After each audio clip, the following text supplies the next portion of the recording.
But first, today is a day where we pause to remember those who made the ultimate sacrifice so we could live in the country we do today. At the 11th hour, on the 11th day of the 11th month in 1918, the fighting on the Western Front stopped. And we thank those who bravely fought for us, and we will never forget their sacrifice. But today has really got me thinking, what would those who fought so bravely for our country think to see Australia today?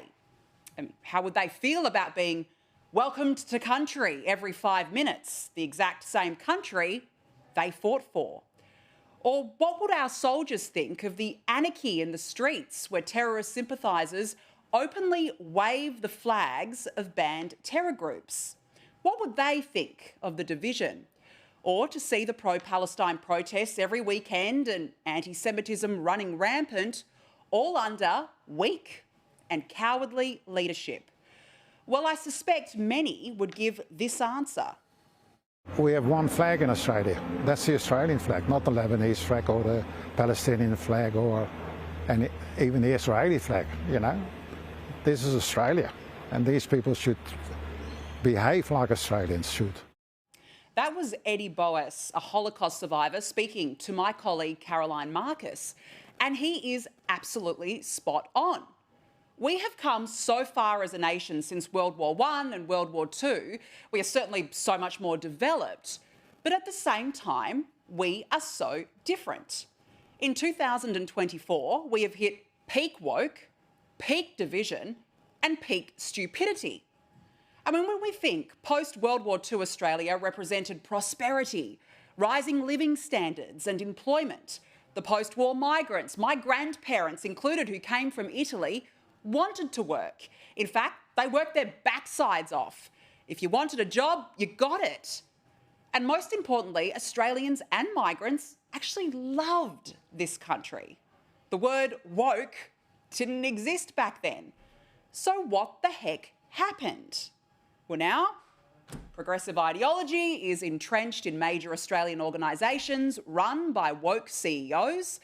It's entrenched in classrooms, in our educational institutions, in our renewable energy policies, for goodness sake, and in our left-wing media. And Donald Trump has shown the world that if you love your country, there is a far greater chance of unity. Because Trump stood for one flag, and one flag only, that of the United States of America. So if Trump is making America great again, we need our own MAGA. Make Australia great again. Reclaim this country and restore it to its former cultural glory. Because Donald Trump's win wasn't just a vote for a better economy, more jobs or more security.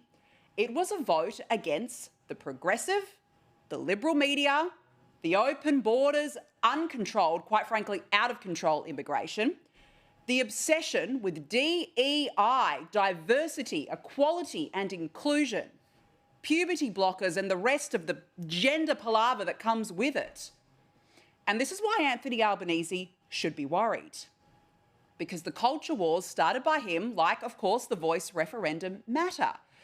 And I've got to say, I shook my head reading this article in the Courier Mail. Take a look at southeast Queensland, where local councils are spending tens of thousands of dollars on welcome to country ceremonies. Yes, ratepayers have to foot the bill to the tune of $135,000 for these events in the last 2 years alone. And so here we are in the middle of a cost of living crisis, and woke councils are sending us broke. So congratulations to the Albanese Voice referendum legacy, which is striking this country once again. The progressive left have been slowly infiltrating and really ultimately seeking to tear down the values and traditions of the Australia that once was, with the aim of destroying everything British settlers brought to Australia and destroying what our servicemen and women fought for and continue to do so. Which brings me to my next MAGA hope. Make Albo go away, please, please. And here is a really important question Donald Trump asked America only a few weeks ago. I'd like to begin by asking you a very simple question. Are you better off now than you were 4 years ago? Simple, isn't it? Is your life better now than it was 4 years ago? And overwhelmingly, of course, America said no, because their lives had gotten worse under Joe Biden and Vice President Kamala Harris, with this being the nail in the coffin for Kamala. Would you have done something differently than President Biden during the past 4 years? There is not a thing that comes to mind in terms of, and I've been a part of most of the decisions that have had impact. No, nothing at all. And so I would ask at home the same thing. Has your life improved in the last 2 years since Albanese took office, despite these rolling promises?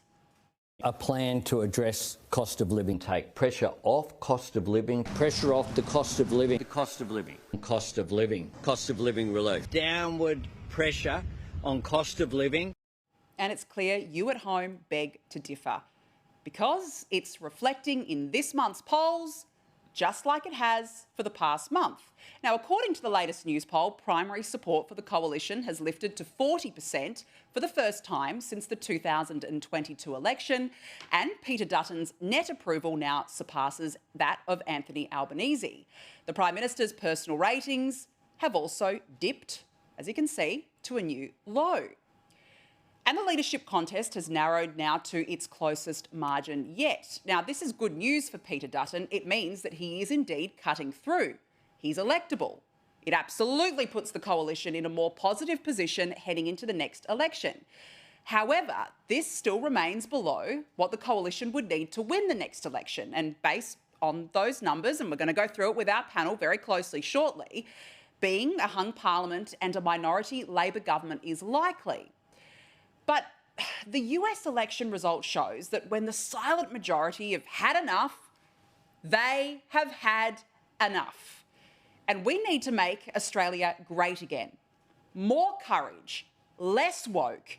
It's time for a change to put Australia first and restore our values, just like our servicemen and women have done, and thankfully continue to do so.